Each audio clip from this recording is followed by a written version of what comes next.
여러분 안녕하십니까. 윤석열 대통령은 지난 5월 10일 대통령 취임식에서 35번 자유라는 말을 언급했습니다. 그날 대통령 취임사는 상당히 많은 주목을 받았습니다. 이번 윤석열 대통령 취임사를 작성한 제20대 대통령 취임사 준비위원회 위원장은 이각범 카이스트 명예교수입니다. 서울대 사회학과 교수 출신이고 김영삼 정부 때 청와대 정책기획수석비서관으로 임명돼서 한국의 세계화와 정보화에 앞장선 학자 겸 정책혁신가로 꼽히는 분입니다. 이어 한국정보통신대학교 교수로 후학을 양성하다가 이명박 정부 출범 후에는 초대 대통령 직속 국가정보화 전략위원장, 그러니까 장관급을 지내기도 했습니다. 학자로서도 풍부한 이론적 소양이 있는 분이고 실제로 정책을 집행하기도 해본, 그러니까 이론과 실무 모두 경험이 깊은 그런 분입니다. 이각범 교수는 사실 개인적으로 몇 년 전에 이각범 교수가 진행하는 어느 방송 프로그램이 있습니다. 시사 관련해서 대담하는 프로그램인데 거기에 베네수엘라 사태 이런 부분과 관련해서 초청을 받아서 이각범 교수가 진행하는 프로그램에서 제가 토론을 한 그런 경험도 있습니다. 그때 만나본 기억으로도 굉장히 성격은 온화하신 그런 분인데 또 분명하게 주관도 있고 강단도 있는 학자입니다. 이각범 카이스트 명예교수 이번 대통령 취임사 준비위원장이 최근 발간된 월간 신동아 6월호에 눈에 띄는 인터뷰를 했습니다. 이번 인터뷰에서 제가 가장 주목한 부분은 소위 통합이니 야당과의 협친이 하는 말들이 요즘 많이 나오고 있는데 그에 대해서 분명한 소신을 밝혔습니다. 이각범 교수는 야당이 된 민주당 정부가 협치를 이야기하는 것은 근본적으로 자신들 집권기에 저지른 부패와 탈법에 대해 면죄부를 달라는 뜻이라고 규정했습니다. 또 지난 대선 과정에서 이재명 민주당 상임고문에 대한 각종 비리 의혹이 제기됐는데 그걸 덮자는 뜻이기도 하다. 그러니까 쉽게 말해서 문재인 정권의 비리 또 이재명의 비리 이런 부분들을 덮자, 수사하지 말고 그러면서 내놓는 말이 지금 협치라는 이야기라는 것입니다. 그러면서 이각범 교수는 부패와 탈법에 눈 감아주면서 추진하는 협치는 공허한 것이다. 그리고 윤석열 대통령 지지자는 대개 권력형 비리에 너덜머리를 낸다. 새로운 대통령과 정부가 협치를 명분으로 지난 정권의 비리를 눈 감아준다면 그들이 윤석열 대통령과 정부를 어떻게 평가하겠느냐 이렇게 말했습니다. 또 바람직한 통합 방향과 관련해서도 공정이라는 원칙이 있어야 된다. 자신이 생각하는 통합은 자유민주주의라는 정치제도와 시장경제라는 경제제도를 존중하는 통합이다. 시장경제를 부정하고 자유민주주의를 부정하는 세력과는 협치도 통합도 해서는 안 된다. 참 당연한 말인데 이런 말들이 굉장히 신선하게 다가오는 그런 시절입니다. 또 한 가지 더 강조하고 싶은 원칙은 내 편과 상대편에 다른 기준을 적용하지 않는 것이라면서 부정부패를 저지른 사람을 무조건 봐주면 안 된다 이렇게 강조하고 지금 야당에 협치를 해준다는 것은 투항과 다를 게 없다 이렇게 강조했습니다. 그럼 지금부터 이각범 교수 이번 대통령 취임사 준비위원회 위원장의 신동아 인터뷰 내용을 하나하나 한번 살펴보도록 하겠습니다. 그리고 대통령 취임사 준비위원회 위원장은 대통령 취임식 준비위원회 위원장과는 또 다릅니다. 대통령 취임준비위원장은 박주선 전 의원이 맡았고 이각범 교수는 그중에 이제 취임사 부분을 책임진 그런 입장이었습니다. 우선 취임사 준비위원장을 맡게 된 배경에 대해서는 뜻밖의 제안이었다 이렇게 말하고 있습니다. 그전에 윤석열 대통령을 만난 적이 없고 선거 캠프에 참여하지도 않았다. 다만 정권교체가 시대정신이라고 생각했고 현실적으로 이번 대선에서 윤석열이 아니고서는 정권교체가 어렵다고 생각해서 윤석열을 지지했다 이렇게 말했습니다. 그러면서 정권 교체 없이는 한국의 미래가 암담해지리라는 걱정이 들었다고 밝혔습니다. 문재인 정부는 집권기간 총 10차례에 걸쳐 추가 경정 예산을 편성하고 150조 원을 사용했다. 직전 세계 정부가 사용한 액수의 1.7배에 달한다. 국가 부채 증가도 심각하다. 이 상태가 지속되면 한국이 그리스나 베네수엘라의 전체를 밟는 것은 시간 문제라고 판단했다. 지금 이각범 교수가 인터뷰에서 말하고 있는 바로 이 부분, 그러니까 베네수엘라나 그리스의 사태, 재정을 펑펑 마구 함부로 써대서 국가 빚을 늘려놓으면 얼마나 국가가 위험에 빠지는가, 그 부분이 아까 제가 여러분들에게 말씀드린 이각범 교수가 진행하던 방송 프로그램에 제가 토론자로 참석해서 집중적으로 서로 토론한 테마이기도 합니다. 그러면서 이각범 교수는 선거 캠프에 참여하지 않은 이유에 대해서는 자신이 1948년생, 그러니까 만으로 지금 74세죠. 이 나이에 대통령 될 가능성이 있는 사람 가까이 가는 것은 시쳇말로 쑥스러운 일이다. 저 나이 들어서 뭐 한 자리 더 하려고 그러냐, 오해 살 수도 있다, 이러면서 선거 캠프에 참여하지 않았다고 합니다. 또 취임사 준비위원장 자리를 제안받고 3일 밤낮을 고민했다고 합니다. 오래 고민할 수밖에 없었습니다. 나이도 많고 무엇보다 대통령 연설문을 쓴 게 너무 오래전이니까요. 김영삼 정부 대통령 정책기획 수석비서관 시절 대통령 연설문을 썼으니 이러면서 이미 시간이 오래됐다 이 말이죠.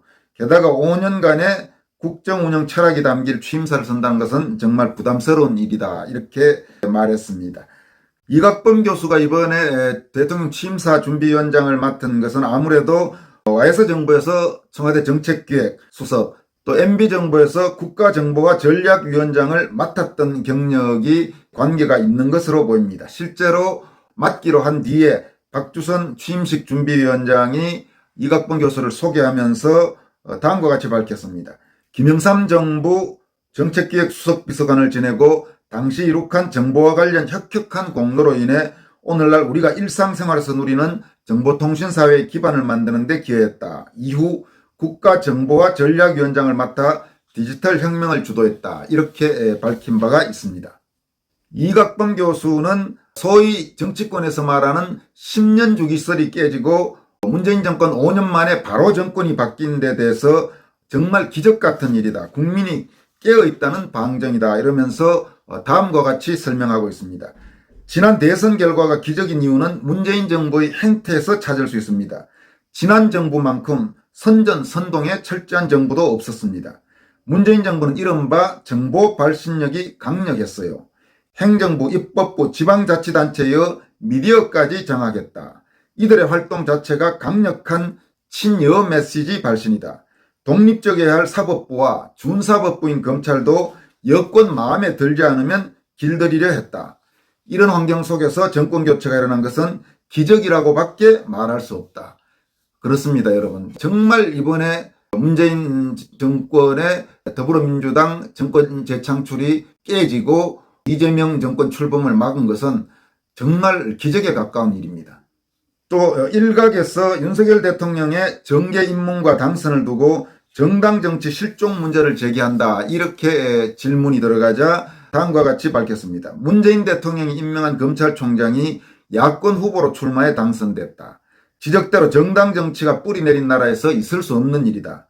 문재인 정부의 무리수에 대한 응징이라고 본다. 문재인 대통령이 취임 때 약속한 정의가 지켜지기는커녕 부정의와 부조리가 난무했으니 국민이 선거로서 벌한 것이다. 그래서 윤 대통령도 후보 시절 공정과 상식을 강조한 것이다.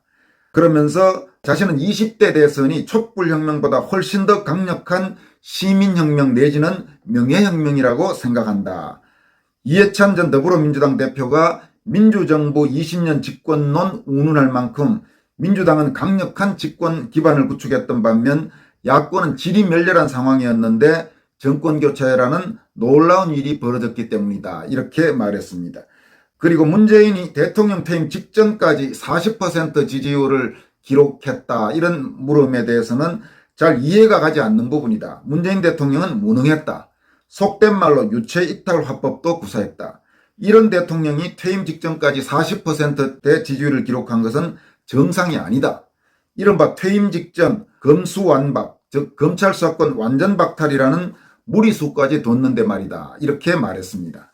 이어서 윤석열 정부가 5년 동안 추진해야 할 핵심 과제와 관련해서는 첫 2년 동안은 위기 극복에 매진해야 한다고 강조했습니다. 문제는 여소야대라는 환경 속에서 2년간 국정 운영을 해야 한다는 것이다. 경제 분야도 문제가 크다.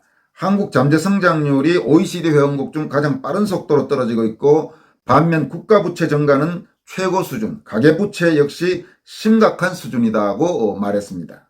이각범 명예교수는 경제 문제와 관련해서 현재 우리나라가 처한 상황이 외환위기 때보다도 심각하다고 진단하고 있습니다. 당시는 일시적 외환 부족 상태가 환란, 그러니까 외환위기를 불러온 것이지만 현재는 한국 경제의 펀더멘탈 자체가 흔들리고 있다. 문제의 상당 부분이 소득주도 성장 등을 추진한 문재인 정부의 잘못된 경제 사회 정책에 기인한다. 국가 재정 건전성이 심각하게 악화됐다. 이렇게 밝혔습니다. 이각범 교수는 또 상식의 틀에서 바라볼 때 문재인 정부가 추진한 엉터리 경제 정책은 나올 수 없다면서 문재인 정부는 공정하지도 않았다. 문재인 대통령이 춘풍추상, 즉 남을 대할 때는 봄바람과 같이 부드럽게 하고 자신을 대할 때는 가을서리처럼 엄격해야 한다. 이런 말이 춘풍추상, 봄춘, 바람풍, 가을추, 서리상, 이렇게 춘풍추상이 적힌 액자를 청와대에 걸어두기도 했다는데 실제 행동은 반대로 했다. 자기 편에 관대하고 반대편에는 엄격했다. 이른바 내로남불 정권이었다. 이렇게 강조했습니다. 그리고 최소 2년간 이어질 여소야대 정국에서 협치는 불가피하다. 야당과의 관계는 어떻게 정립해야 되느냐. 이런 질문에 대해서는 협치, 야당과 협력 모두 중요하고 좋은 말이다. 다만 한 가지만 분명히 하고 싶다. 부패, 탈법에 눈감아주면서 추진하는 협치는 공허한 것이다. 야당이 된 민주당 정부가 협치를 이야기하는 것은 근본적으로 자신들의 집권기에 저지른 부패와 탈법에 대해 면죄부를 달라는 뜻이다. 지난 대선 과정에서 이재명 민주당 상임고문에 대한 각종 비리 의혹이 제기됐는데 그것도 덮자는 것이다. 지금 이 부분, 그리고 바로 곧 다시 말씀드릴 부분은 앞에서도 한번 말씀드렸습니다만은 그만큼 이 부분이 중요한 내용이기 때문에 다시 여러분들에게 말씀을 드립니다. 그러면서 이각범 명예교수는 윤석열 대통령에게 직접 들은 것이라면서 이런 말을 했습니다. 윤 대통령은 공정 없는 통합은 없다며 어디에 살든 어떤 직업을 가지든 어떠한 방법이든 공정만이 통한다. 이렇게 강조했다. 그러면서 내가 메모까지 해뒀어요 라고 말했습니다. 이어서 바람직한 통합 방향을 묻는 질문에는 원칙이 있어야 한다. 공정을 기반으로 해야 된다. 내가 생각하는 통합은 자유민주주의라는 정치제도와 시장경제라는 경제제도를 존중하는 통합이다. 시장경제를 부정하고 자유민주주의를 부정하는 세력과는 협치도 통합도 해서는 안 된다. 한 가지 더 강조하고 싶은 것은 내 편과 상대편에 다른 기준을 적용하지 않는 것이다. 부정부패를 저지른 사람은 무조건 봐주면 안 된다. 불과 0.73%포인트 차이로 대선에서 승리하고 국회도 여소야대인 상황이다. 지금 협치를 해준다는 것은 투항과 다를 게 없다. 이어서 질문자가 일각에서는 한국 역대 대통령의 실패 원인으로 전임 대통령 부정을 꼽는다. 전임 대통령과 정부의 업적을 승계 발전시키는 것이 대통령의 의무이며 대통령이 성공하기 위한 조건이라는 건데 어떻게 생각하느냐, 이런 질문에는 다음과 같이 강조했습니다. 원론적으로 지극히 옳은 이야기다. 다만 이렇게 반문하고 싶다. 문재인 전 대통령의 업적이 대체 뭐냐? 윤석열 대통령이 개성에 발전시켜야 할 업적이 있나? 물론 문 전 대통령이 100% 다 잘못했다고는 할 수 없겠다. 하지만 문재인 정부의 국정 운영 방향과 정책 중에서 개성 발전시킬 것이 없어 보인다. 문재인 정부가 최대 업적이라고 자화자찬하는 한반도 평화 프로세스가 대표적이다. 남북 정상회담을 개최하고 문재인 전 대통령과 김정은 위원장이 판문점 도보다리를 같이 걷는 장면을 연출했다. 한반도 평화 번영을 강조했지만 결과가 어떤가? 이른바 위장평화쇼였음이 여실히 드러났다. 한국 정부가 쇼를 펼치는 동안 북한은 핵무기 보유국으로서 지위를 강화하고 ICBM 대륙간 탄도미사일 기술을 진일보시켰다. 문재인 대통령이 한반도 운전자를 자임했지만 실상은 김정은 위원장이 운전자였다. 이렇게 강조했습니다. 이각범 교수는 또 전임 대통령 사법 처리를 하지 말아야 한다는 일각의 주장에 대해서도 부정적 견해를 밝혔습니다. 문재인 정부는 박근혜 전 대통령 탄핵을 발판으로 집권했다. 그만큼 대통령 친인척과 측근 비리에 더욱 경각심을 가져야 했음에도 그러지 않았다. 청와대 특별감찰관을 임기 동안 공석으로 뒀다. 문재인 대통령 주변에서 각종 의혹이 제기됐음에도 묻혔다. 이는 병산의 일각이라고 본다. 더 많은 비리가 숨겨져 있을 텐데 전직 대통령과 주변을 사법 처리해서 안 된다는 주장은 받아들이기 힘들다. 전직 대통령을 더 이상 수감시키지는 말자는 것에는 동의해도 수사 및 사법 처리를 하지 말자는 것은 틀린 주장이다.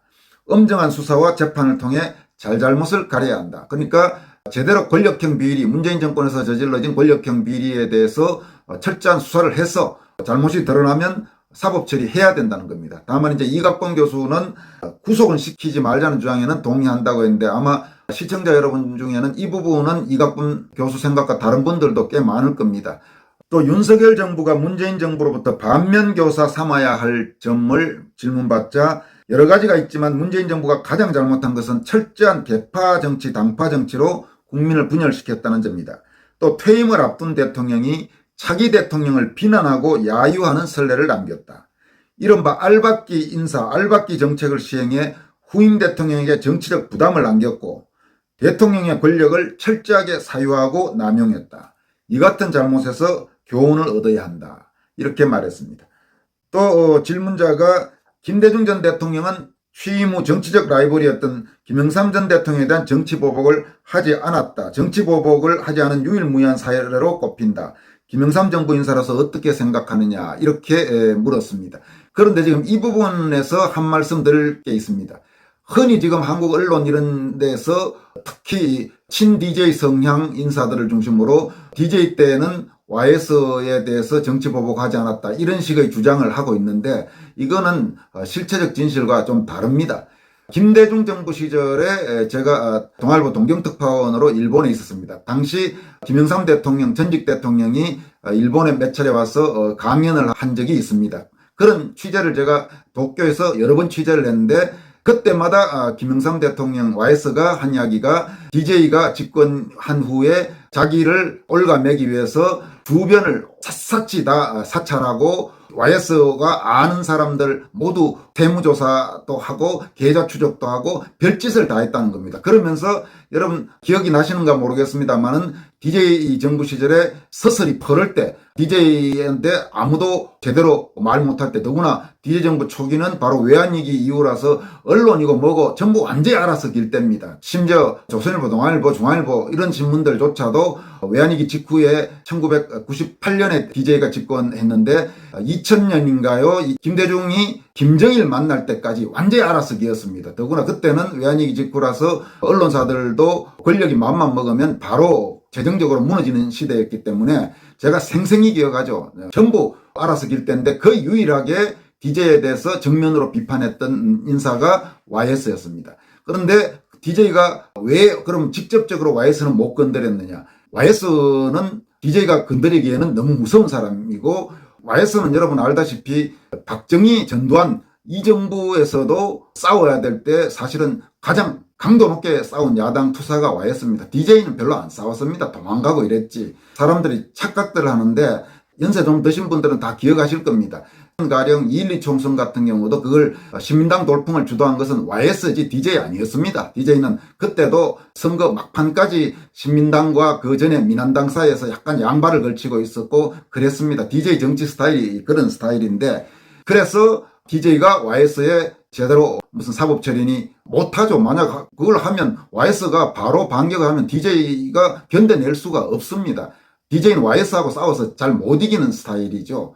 그런데 그런 사실들을 자세히 잘 모르는 사람들이 마치 DJ가 굉장히 관용을 베풀어서 왔다고 하는데 천만만만의 이야기입니다. 그거는 분명히 알고 넘어가야 됩니다. 역사적 사실은 역사적 사실 있는 대로 봐야죠. 저는 그런 이야기를 일본에서 전직 대통령 YS로부터 여러 차례 직접 들었던 그런 언론인입니다. 그러니까 YS 말이 더 정확했겠죠. 어쨌든 이 질문에 대해서 이각범 교수는 다음과 같이 밝혔습니다. 김영삼 대통령이 그만큼 청렴했다는 방증입니다. 대통령 취임 후 이른바 당선 축하금을 거절한 것은 물론 재임 기간에 본인이 비리를 저지른 적도 없습니다. 대통령 선거 자금 잔금도 당시 당 사무총장에게 일임하고 관여하지 않았습니다. 만약 김영삼 대통령이 깨끗하지 않았다면 표적이 됐을 것이 자명합니다. 이렇게 말했습니다. 그리고 마지막으로 윤석열 대통령에게 바라는 점이 무엇이냐 이런 질문에는 다음과 같이 답변했습니다. 자유를 국정 운영의 핵심 가치로 삼고 이를 나침반 삼아 정확한 방향으로 나아가야 합니다. 정치, 경제, 외교, 안보, 통일 등 재정책 원리에 자유를 근간으로 삼는 것이죠.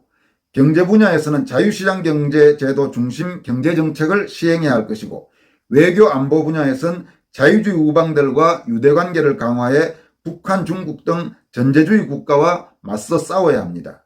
통일 문제에도 북한 주민의 자유와 인권 정진에 목소리를 높여야 하고, 북한 정권과 타협하거나 그들에게 굴종해서는 안 됩니다. 다음으로 인사가 만사임을 다시 한번 강조하고 싶습니다. 국가 경영에 필요한 광범위한 인재풀을 구축하고 적재적소의 인재를 등용해야 합니다. 이 사항은 윤석열 대통령 취임사 준비위원회 위원장을 맡았던 이각범 카이스트 명예교수가 월간 신동아 유월호와의 인터뷰에서 밝힌 내용입니다. 아마 상당히 우리가 곱씹어 볼 만한 의미 있는 내용이 많은 인터뷰인 걸로 보입니다. 그래서 비교적 좀 여러분들에게 다소 시간이 길어졌습니다만은 충실하게 소개했습니다. 오늘 여기까지 하겠습니다. 여러분 고맙습니다.